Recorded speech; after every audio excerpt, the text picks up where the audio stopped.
के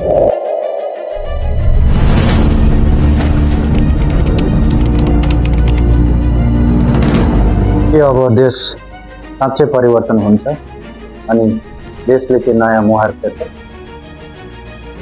हो, अब के देशले साँच्चै राम्रो नेता पाउँछ?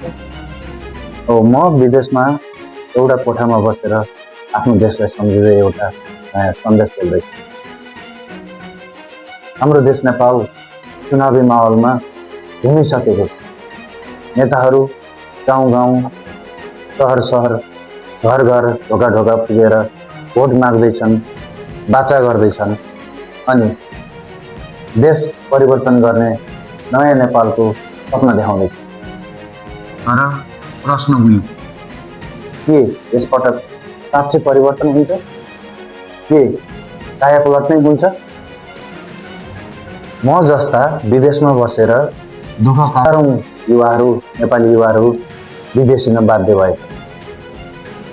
आफ्ना घर परिवार सपना सबै छोडेर कोही खाडी मुलुकमा भने कोही अस्ट्रेलिया, अमेरिका र विभिन्न देशमा गएर रेस्टुरेन्टमा आफ्ना पसिना बगाइरहेको।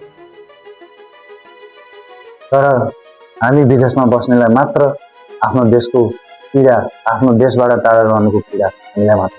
कोही पढाइको नाममा सङ्घर्ष गरिरहेका छन्। हामी विदेशमा भए पनि मन भने सबै नेपालमै हुन्छ। हामीहरूलाई कुनै ठुलो परिवर्तन चाहिएको छैन। हामीहरूलाई देशको सानो सानो तर साँचो परिवर्तन चाहिएको छ। हामीहरूलाई पैसा मात्र कमाउनु छैन, देश बदलिएको, देशको उन्नति भएको हेर्नु मन हो।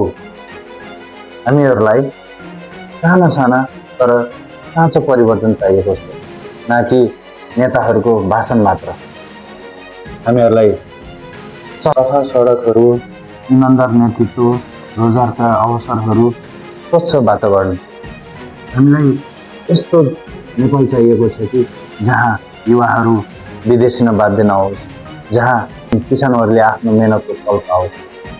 नेताहरू यसपालि भोट मात्र होइन, आशा मात्र होइन, योपालि काम गरेर देखाउनुहोस्। योपालिको चुनाव भोट हाल्ने मात्र होइन कि देश परिवर्तन गर्ने एउटा माध्यम बनाओस्।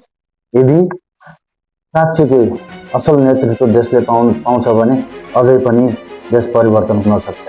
हो, त्यसैले नेपाली दाजुभाइ दिदीबहिनी जतिजनाले पनि यो भिडियो हेर्दै हुनुहुन्छ, एकचोटि पुरानोलाई होइन नयाँलाई एकचोटि भोट दिएर हेर्नुहोस्।